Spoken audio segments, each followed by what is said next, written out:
All right, everybody. Good morning. Happy Saturday. We are here the day before yet another Seattle Seahawks game. We are about 28 hours away from kickoff, and we've got the Minnesota Vikings coming to town.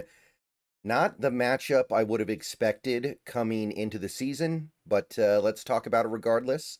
Let's figure out what's going on here and understand what it's going to take to get this win and continue to bear forward to the postseason, which, I mean, right now it looks good, but you got to keep winning. The NFC, I'm going to say it again, a good team, a team that currently fully expects to make the playoffs, is probably not going to make the playoffs just because there are too many good teams.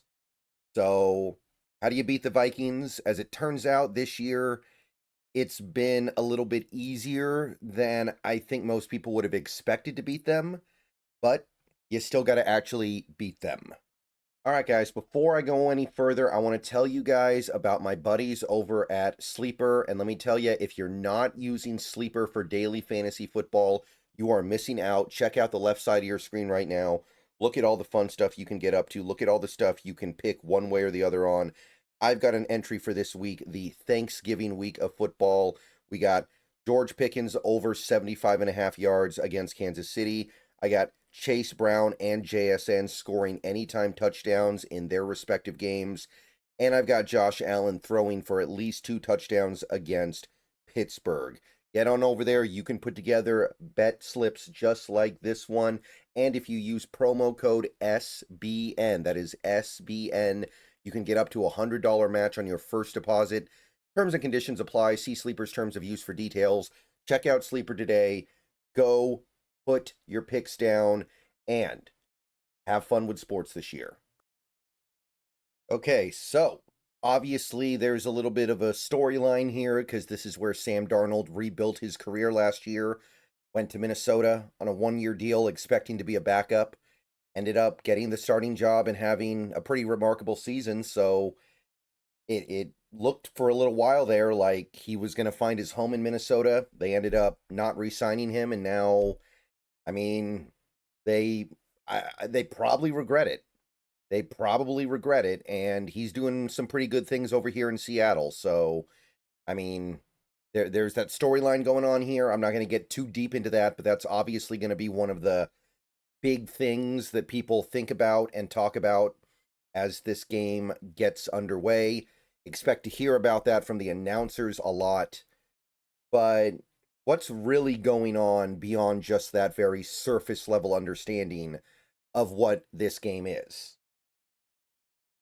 Well, let's start with the fact that the Vikings do not have Sam Darnold. So they don't have Sam Darnold. They don't have J.J. McCarthy. He's out this week with a concussion.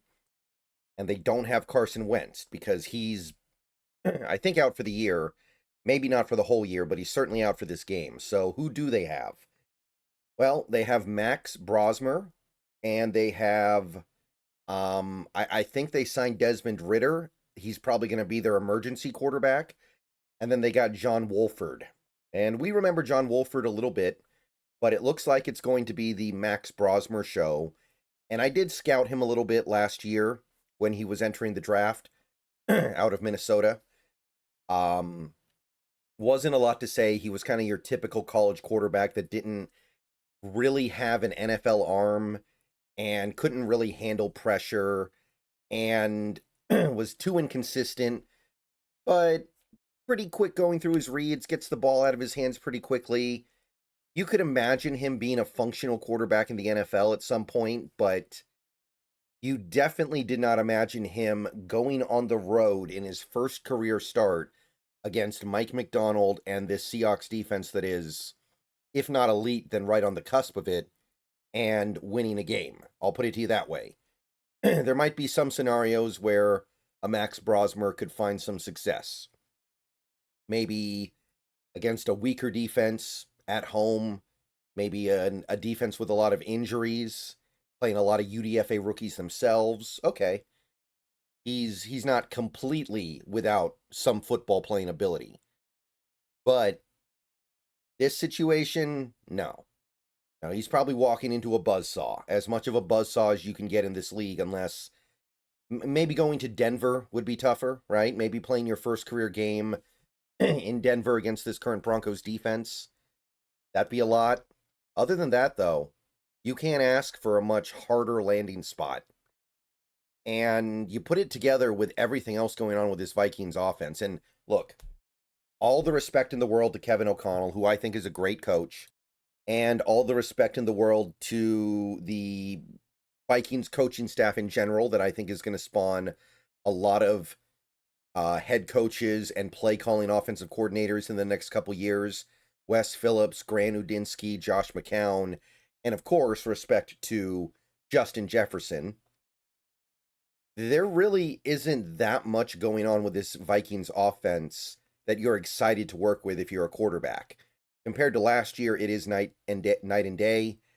And there are a few different reasons for it. Mostly, though, it feels like it's about the drop-off up front. Vikings, they had offensive line problems last year, especially at the end of the season, which is a big reason why they lost their last two games in such, I'd call it embarrassing fashion. And they did a lot of work to try to fix that this offseason. They signed guys, they drafted guys, and it hasn't really worked. And in a lot of games this year, the Vikings offensive line has looked as bad as it looked at the end of the season last year. Injuries have not helped. I know Ryan Kelly has missed some games. I know Will Fries has missed some time. And now you've got Donovan Jackson. He's out. You got Christian Darrisaw, questionable. If they could get all these guys on the field at the same time, they'd probably be very good, but has not happened. And they're probably going to be gutting this game out without their starting left side. No Jackson, probably no Darrisaw, if I had to guess. So yeah, they don't win up front enough for them to win in general offensively. They don't run the ball that well this year. They've got a couple different running backs that they like to use, but none of them seem like they have the expected gas. And to me, Jordan Addison, I don't want to condemn him because there could be some other things going on there, but to me, Jordan Addison doesn't look as good as he looked last year, and he doesn't look like he's going to be the player that a lot of people thought he was going to be after what he did last year. So, a little bit cool on Jordan Addison. I know that TJ Hawkinson is battling through injury stuff right now, and they're saying his whole career might be derailed by that. And I don't know. There just isn't as much to be afraid of. The main problem has been the quarterback play. Even when they didn't have Max Brosmer, they had J.J. McCarthy, who looked awful. They had Carson Wentz, who looked barely playable. So it's not like it's just Brosmer. In fact, Brosmer has played very little so far this season. But whoever it may be, and whatever may be going on, that big downgrade at that position, it's not something that you can really overcome. And the fact that Kevin O'Connell has struggled to get good play out of this quarterback room tells you everything you need to know. If Kevin O'Connell can't do it, then it probably cannot be done. This is a guy who helped turn Kirk Cousins' career. Well, I don't want to say he turned it around, but he did get a career year out of Kirk Cousins and a 13-win season out of Kirk Cousins. And then he turned Sam Darnold's career around. So he knows quarterbacks, but can't get it out of these guys so far. So, yeah, you're talking about playing a UDFA rookie in his first ever NFL start behind a shaky offensive line with not a great running game. McDonald, this is your chance. This is your opportunity. You don't have to go too crazy here, but find creative ways to put this guy at ill at ease. You don't have to blitz. You don't have to send the house, but maybe you're sending 4 guys that he's not expecting. And really, what is he expecting? There's so little tape on this guy that it could almost be a detriment to this team because you've got like 1 year of college, a little bit of preseason this year, and then I think he's played a tiny bit during the season, but you are working with so little information when it comes to Brosmer that could actually kind of backfire. But generally speaking, he doesn't have the arm to get it down the field. He doesn't have the ability to take the top off. So you are playing with house money in that regard. You don't have to worry about him firing a seed 50 yards down the field and he's got you for an 80-yard touchdown. He doesn't have the arm for it, and he probably won't have the confidence to even try to make that kind of throw.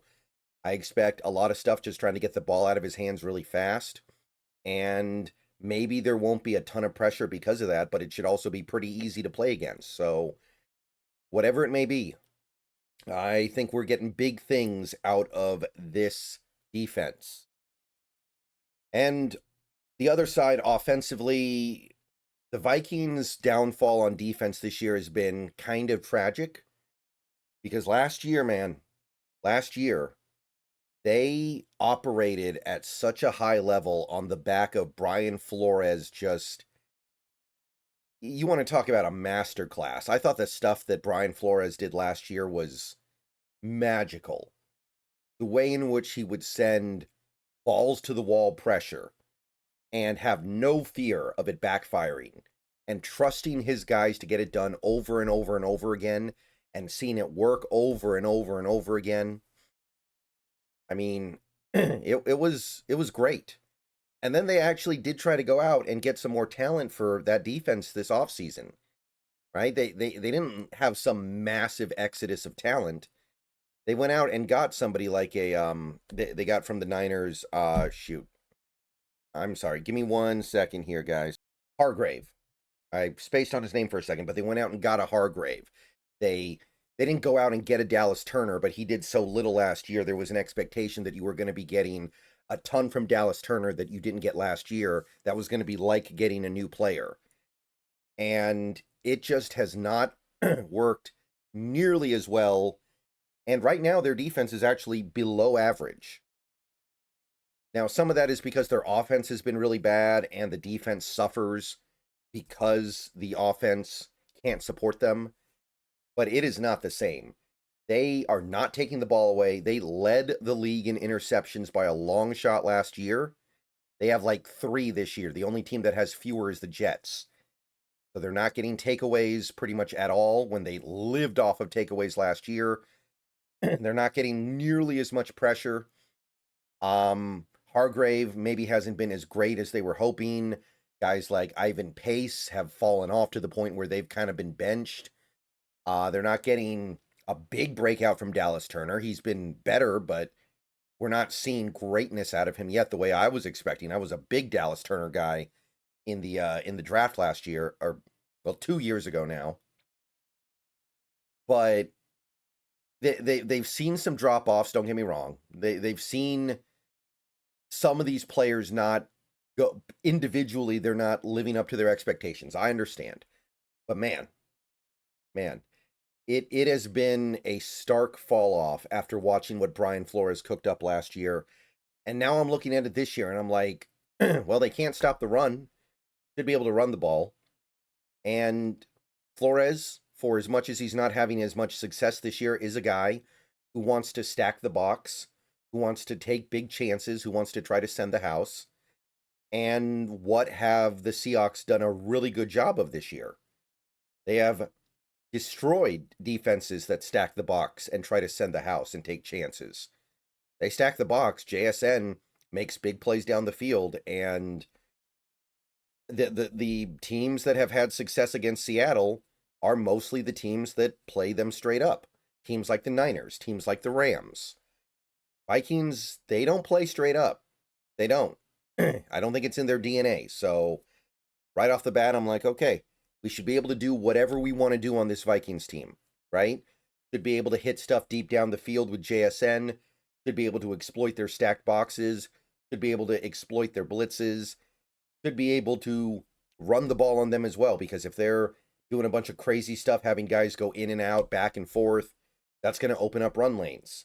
And if they don't have Jalen Redmond out there, that hurts their defensive line significantly. Greenard is battling his own injuries right now. He might not play. Metellus, like there's a lot of stuff you can exploit here right now. They're not getting the same level of play out of a guy like a Byron Murphy at corner.